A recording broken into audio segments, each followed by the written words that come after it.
শুভ সন্ধ্যা। ৭৮তম স্বাধীনতা দিবসে শ্রুতিমালা পরিবারের পক্ষ থেকে আজ আমাদের নিবেদনে কবিতা কোলাজ যদি জানতে চাও। ভাবনা ও নির্দেশনায় পরিবার প্রধান শ্রীমতী অসীমা সরকার।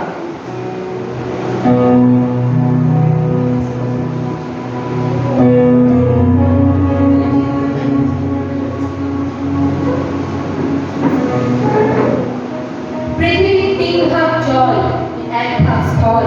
তার মধ্যে যে স্থলভাগটুকুতে আমি থাকি সেটা আমার দেশ, সে আমার মা, আমার গর্ব। সেই দেশ আমার মাতৃভূমি, সেই দেশ আমার জন্মভূমি। তার নাম ভারতবর্ষ। আমি ভারতবাসী। খুব গর্বের সাথে আমি আমার দেশের নাম বলি, মাটির নাম বলি। এই মাটিতে জন্মগ্রহণ করেছি আমি। আমার গর্বিত দেশ ভারতবর্ষের সাথে আমি নিজেও এক গর্বিত ভারতবাসী, গর্বিত আমার নাগরিক সত্তা।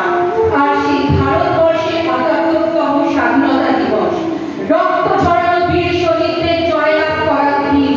তাদের স্মৃতি আজও আমাদের উস্কে দেয় সেই কঠিন থেকে কঠিনতম লড়াইয়ের কথা। রাতের পর রাত মায়েদের ছেড়ে থাকা কান্না, গুলির শব্দ, এই বুঝি ছেড়ে ঘরে ফিরে এলো। দিন ফিরে আসে, ছেড়ে এমনি ঘর দেখো, জামা কাঠে কাঁদেন মা। পাশের ঘরে বাবা যেন শুনতে না পায়। ভারত মাতার এ হেন সোনার টুকরো সন্তানদের উদ্দেশ্যে জানাই শত কোটি প্রণাম।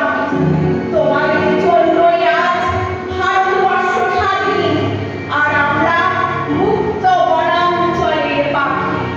যে স্থলভূমিটুকুতে আমরা একসাথে থাকি সেখানে নেই কোনো জাতিগত বিভেদ, নেই কোনো দ্বন্দ্ব। সেই দেশ হিন্দু মুসলমানের মিলন ভূমি। সেই দেশ আবুল চাচার পরাণ কেঁদে ওঠে গায়ত্রী মায়ের মঙ্গল কামনায়। তার নাম ভারতবর্ষ। এই ভারতবর্ষে আমরা দেখেছি হিন্দুদের প্রিয় দুর্গা পূজায় মুসলমানদের অংশগ্রহণ। এই দেশ আমার মা। আমি গর্বিত, আমি ভারত মায়ের সন্তান। যে দেশের মাটি আমার বাড়ি, তার নাম ভারতবর্ষ। এখানে মসজিদের দরজা খোলা সবার জন্য। রক্তের রঙিন মতো আল্লাহ ভগবান এক।